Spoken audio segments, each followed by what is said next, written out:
Mapenzi ni kama maua, pale ambapo yanasinyaa yakimwagiliwa yanazidi kuchanua na kunawiri.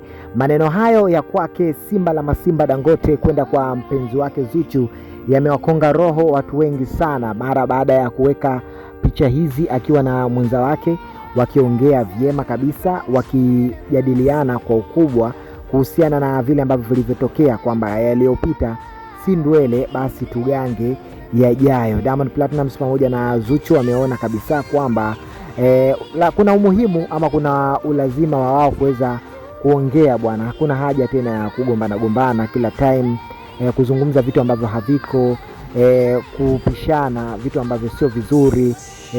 Japokuwa hamwezi mkawa sawa muda na siku zote, lakini haina haja ya kuendelea kugombana miezi, masiku yakapita mengi. Hasa ni mapenzi gani ambayo mtu unakaa na mwenzako hamuongei, hamzungumzi vyema, mnapishana kila wakati?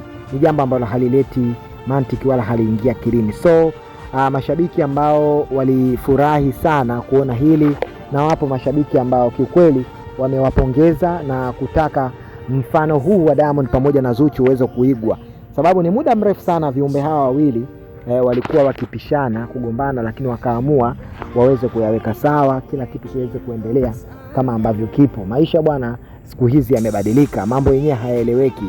Kuna hitajika watu tuzungumze, tuwekane sawa pale ambapo tunakoseana, kila kitu kiweze kuongelewa na kila kitu kiweke sawa, watu wapendeleane, burudani ziendelee bwana.